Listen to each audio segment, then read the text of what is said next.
जदि बीजेपी सरकार भीतर दम अच्छी से ड्रेनेज काम करके देखई दो आम जानबू कि हाँ बीजेपी सरकार दम अच्छी आमको भात तरकारी डाली ये सब दरकार नहीं आमको ड्रेनेज काम हो गले लोक शांति। भद्रक पौरपालिका 20 नंबर वार्ड अधीन हिलासाई बन्या परिस्थिति उद्वेगजनक होइछि। भद्रक सालंदी नदी आसीथिबा बन्या पानी विभिन्न गाँव में प्रवेश करिछि। शंकरपुर केनाल बंध टपी बन्या पानी सुओ छुटिबारे लागिछि। हिलासाई अधिकांश अंचल पानी घेर रहितिबा जଣା पड़िछि। एहा छडा अन्य गाँव भी समान परिस्थिति। हिलासाई पौर परिषद प्रतिनिधि काला बाबू चेतावनी दैछन्ति आमको भात तरकारी बा सुखिला खाद्य दरकार नहीं आमको सबुदिन ड्रेनेज काम जल निष्कासन करके देखाओ नहरे विधायक सीट रु इस्तीफा दियो। हिलासाई तलिया अंचल विपन्न मानकु एनसीसी नोडाल हाईस्कूल समेत निकटस्थ विभिन्न प्राथमिक स्कूल को स्थानांतरित करी नाहंती जिला प्रशासन। हिलासाई ईशुकपुर तालसाही मलिक मैदान विभिन्न गाँ राजरास्ता बन्या पानी प्रवेश करिछि। हिलासाई गाँ रास्ता बुड़ी जाइथिबारु जोगाजोग विच्छिन्न होइछि। ना हूँ शेख इस्लाम मत काला भाई नारू मो वार्डवासी मत जानी शुणु 10 वर्ष है मु 21 नंबर वार्ड रे काउंसिलर प्रतिनिधि है चलुची आज को 10 वर्ष हो गला आमर गोटे समस्या रही लोकंकर पानी समस्या नाजम नाला काम बारंबार मु ड्रेनेज ऑफिस रे जाइकी कहली आमर जेतेबेले विधायक थिले संजीव मल्लिक तांको थ्रोरू एसडीओ जेई एग्जीक्यूटिव अफसर आसिक देखिकी नक्शा फक्सा बागेकी सबू नहीं जाइछंती तापर मत आश्वासन देले एमपी महोदय आम भद्रक या पूर्वर जो एमपी महोदय थिले कहले 32 कोटी टंका आमर नाजर नाला पाई आसीची जेतेबेले भी आम जाइछु ड्रेनेज ऑफिस यही कथा आम कहते बहुत शीघ्र काम हम किंतु आज पर्यंत काम है नहीं लोकं को बारंबार ये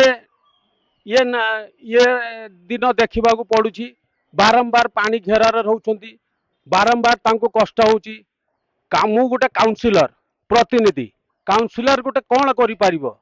लोकंकर मेडिकल लाइट रास्ता काम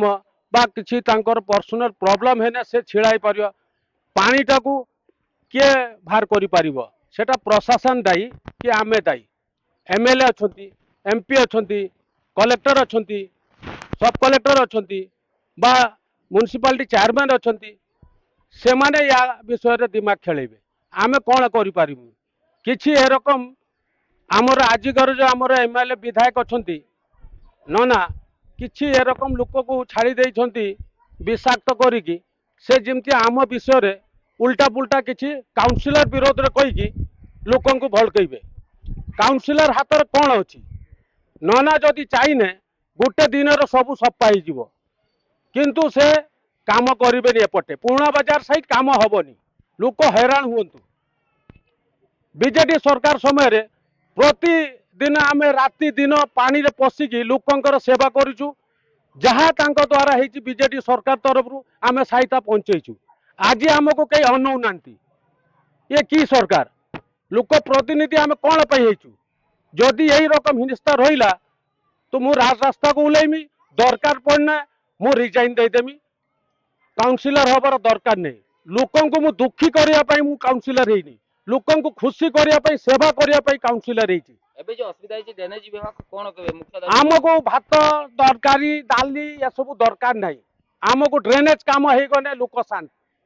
जदि बीजेपी सरकार भीतर दम अच्छी से ड्रेनेज काम करके देखई दो आम जानबू कि हाँ बीजेपी सरकार दम अच्छी। आज्ञा ये जो कहते ननार गोटे विषाक्त गोटे बुलूची से मीडिया को लेकिन से मीडिया भी अच्छी बीजेपी मुझे जानवा पाई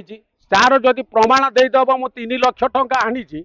कौन हाथ रू रकम 3 लाख देदेवे ना ड्रेनेज वाला काम करिए कंट्राक्टर काम करिए मु कौन कंट्राक्टर ना मु ड्रेनेज मालिक ना मु ये मत काउंसिलर रिप्रेजेंटेटिव हिसाब रू मु छिड़ा सब सफा करूनी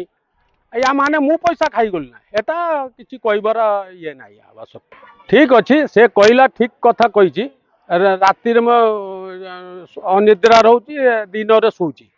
लोकंर काम केमती आउची जो माने देइछंती बाइट तांको घरे कौन कामटा अटकी जाइए दूसरा कथा आज आपण घरे कार किसी असुविधा हम कई क्या न पाइबे काउनसिलर को फोन करेंगे मेडिकल है आउ किसी प्रोब्लेम है एक्सीडेंट है काउनसिलर जाऊँगी सेटा पचारतु कई जदि कहीदेवे हाँ नेग्लेक्ट करुच्ची काउनसिलर मु जहाँ मते दंड मिलियो मु सेटा स्वीकार करी। भद्रकरू अब्दुल फिरोज खान को रिपोर्ट स्वतंत्र ओडिशा लाइव।